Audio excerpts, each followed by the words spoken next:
Welcome back, everyone. We're diving into the mind of a true Renaissance man today, Leonardo da Vinci. Ooh, this should be interesting. We're using Walter Isaacson's biography as our guide. Right, Isaacson, he had access to like 7,200 pages of Leonardo's own notebooks. Incredible. That's what makes this so cool. We're going beyond the surface, beyond just Da Vinci the artist. Exactly. It's more than just the Mona Lisa. Yeah, Isaacson argues that even calling Da Vinci a genius sort of misses the point. It does. I mean, the label genius makes it sound so effortless, right? Like it was all just handed to him. And in reality, it was hard work and dedication. Huge amount of effort. There's that story, for instance, where Da Vinci writes to the Duke of Milan. Oh, yeah. Tell me about that. Well, Leonardo lists all these military engineering skills, hoping to get a job. He didn't actually have those skills yet. He was kind of embellishing. Wow, talk about aiming high. Exactly. But it shows his ambition. So, in this deep dive, let's get into the processes that made Da Vinci who he was. Yeah, forget genius. Let's look at the observation, the experimentation. How he blended art and science. Precisely. That's what we're going to unpack. Cool, so let's rewind a bit. Leonardo's born in 1452, an illegitimate son. Right, and back then that meant no fancy education for him. No university like his legitimate siblings. But it kind of forced him to be independent, Yeah. to learn on his own. And he ends up spending a lot of time in nature, right? Tons of time. Yeah. Develops this deep love for the natural world. Which I think influenced everything he did. Oh, totally. Think about it. He became a strict vegetarian. Really? Yeah, he even bought caged birds just to set them free. That's amazing. So that love for nature, it shows up in his botanical drawings, even his designs for flying machines. Inspired by birds, I bet. Absolutely. And though he didn't have that formal schooling, he did apprentice with the artist Verrocchio. How did that shape him? Well, that's where he learned the basics. Perspective, using light and shadow. The fundamentals? Verrocchio was also big on geometry and art, and Da Vinci, he ran with that. I see. It's fascinating how intertwined art and math were for him. Totally. It wasn't like, here's art, there's math. They were connected. So speaking of connections, let's talk about Da Vinci's famous notebooks. Over 7,200 pages. What's in them? Oh, everything. Fashion, food, anatomy, mechanics. You name it, he probably thought about it. Like he was trying to understand the whole world. He was. And he didn't just write stuff down, he questioned everything. Oh, right. Isaacson talks about how Da Vinci would challenge assumptions. Like even something as simple as, why is the sky blue? He wasn't content with just accepting things. And that curiosity led him to actual scientific insights about light. Which then showed up in his paintings. His skies were more realistic because he understood light. So even a simple question led to artistic breakthroughs. It's a good reminder for all of us, right? Yeah. Don't be afraid to ask why. Totally. Now, Da Vinci wasn't just sitting around observing. He was hands-on, too. A tinkerer, an experimenter. Yeah. If he had an idea, he had to test it. Like what? Any cool examples? Well, he built this odometer to measure distances accurately. Super helpful when he traveled between Florence and Milan. So he's an artist, scientist, and engineer all rolled into one. That's Da Vinci. And here's the thing. He did all this without formal training in lots of areas. Really? Wait, so how did he learn anatomy, for instance? Dissections. He'd get his hands dirty, literally. Wow. He even figured out stuff about heart valves, the retina. Without any medical background, he was that good. Hold on, how's that even possible? No medical school, but he's making discoveries. It was his way of learning, used analogies, patterns, like he'd compare the heart to how water flows in rivers. I see. Connecting things that don't seem connected at first. Exactly. Seeing those patterns, that's a big part of what made him so unique. And that's something we can all learn from, right? Look for those unexpected connections. Absolutely. But before we get too carried away with Da Vinci's brilliance... Right. There's more to him than just genius. Exactly. He was a complex guy, full of contradictions. Like his procrastination, for instance. Oh, yeah, I've heard about that. Starting projects, but not always finishing them. And we'll dive into that more in the next part of our deep dive, along with some of his other less discussed traits. Like his left-handedness. That and his relationships, which were pretty unconventional for his time. Okay, now I'm really curious. It's a good reminder that these historical figures, they were real people. With their own quirks and struggles, just like us. Exactly. But before we get to all that, there's one more thing I want to touch on. What's that? Da Vinci's fascination with military engineering, it always blows my mind. Yeah, that's where his scientific and artistic sides really collide. We're talking innovative weapons, war machines. Well, like what? Give me some examples. Well, he designed these giant crossbows, even a steam-powered cannon. Imagine that. Wow, he was ahead of his time. Anything else? Oh, there's more.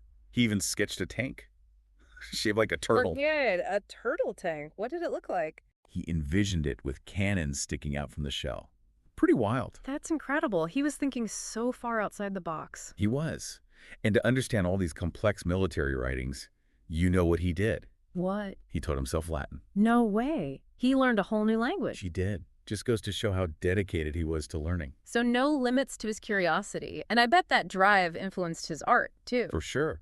Da Vinci didn't see art and science as separate. They were connected, two sides of the same coin. That makes sense. So in the next part, we'll explore how Da Vinci's scientific explorations actually made their way into his paintings. We'll look at his anatomical studies, how he used light and shadow, all of it. Amazing. Can't wait to get into that. Stay tuned, folks. A turtle tank, huh? So picturing that. You know, it's amazing how Da Vinci jumped from art to science to engineering. Right. Like, was there anything he wasn't curious about? So let's get back to his art, specifically how his scientific pursuits, his experiments and studies, actually impacted his masterpieces. Gotcha. We talked about his anatomy fascination earlier, but it goes deeper than just sketching muscles and bones. Oh, yeah. He was dissecting bodies left and right. Exactly.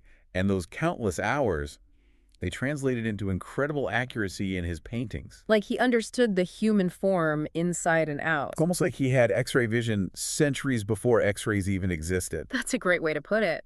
But do we have actual examples of how this anatomical knowledge showed up in his finished artwork? We do. There's St. Jerome in the Wilderness, for example.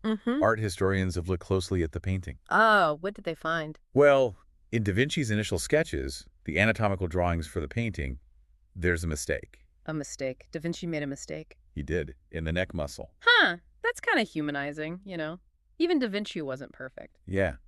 But here's the cool part. In the final painting, the mistake is gone. He corrected it. So he was always learning, always refining. Always. It shows that his anatomical knowledge was constantly growing. And he wasn't afraid to admit he messed up. Right. It's a good lesson for all of us. Don't be afraid to make mistakes and then learn from them. Okay, so we've talked about anatomy, but what about his other scientific interests? How did those influence his art? Well, remember his obsession with light and shadow? What he calls relief. Oh, yeah, trying to capture depth on a flat surface. It wasn't just about making pretty pictures, though. It came from his understanding of optics, the science of light. Right. He wasn't just an artist, he was a scientist studying how light works. Precisely. And think about Simato, his most famous technique. That smoky, hazy effect he's known for. It's like he invented soft focus centuries before cameras. Exactly. But it wasn't magic. Sfumato comes from the Italian word for vanished or smoked.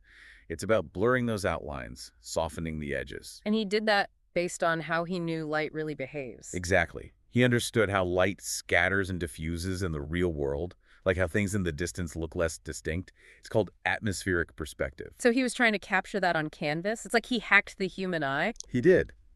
And that's something to think about, right? What do you mean? Well, what if we all approached our work, whatever it is, with that kind of holistic thinking? Like Da Vinci. Not separating art from science or science from engineering? Blending it all together? Who knows what we could achieve? Yeah, it's like imagine being the Da Vinci of marketing or the Da Vinci of coding. Exactly. That's the legacy he left behind, that inspiration to break down boundaries and think differently. Now, I know we touched on this earlier, but there is also the, let's call it the less celebrated side of Da Vinci. Right. All those unfinished projects. Yeah. Procrastination. It's almost funny. It is. Like, here's this genius who designed flying machines and dissected bodies, but couldn't always finish what he started. It makes him seem more human. Definitely. And speaking of the human side, there were other parts of his life that were a bit unconventional. Right, especially for his time. And we'll dig into that in the final part of our deep dive, along with some key takeaways from his life. It's incredible how he still fascinates us centuries later. There's always more to discover with Da Vinci. So stick around, folks. We're going to wrap up our exploration of Da Vinci's mind and leave you with some questions to ponder. Welcome back for the final part of our Da Vinci deep dive. It's been quite a journey exploring his mind and his work. He was an incredible guy, that's for sure. So as we wrap up, what are the big takeaways? What can we learn from Da Vinci, even all these centuries later? Well, one thing that really stands out is that genius isn't just about being born brilliant. It's about work, dedication, and I think most importantly, that never-ending curiosity. Yeah, like when he asked, why is the sky blue, and ended up changing how artists paint landscapes. Exactly. Or teaching himself anatomy, making discoveries about the human body that even doctors hadn't figured out yet. His thirst for knowledge was incredible. It was. And it reminds us to never stop asking questions, to never stop learning no matter what. And he wasn't just passively soaking it all in. He was writing, sketching, filling up those thousands of pages in his notebooks. Those notebooks were like a window into how his mind worked. Always observing, always experimenting, connecting things that other people wouldn't even think to connect. And speaking of connecting things, that's another big lesson from Da Vinci, right? He didn't see art and science as separate boxes. He saw them as intertwined, as feeding into each other. His anatomical drawings were scientifically accurate and beautiful. And his understanding of light led to those amazing painting techniques, like sfumato. He was blurring the lines between disciplines. Exactly. So maybe we should ask ourselves, are we putting ourselves in boxes?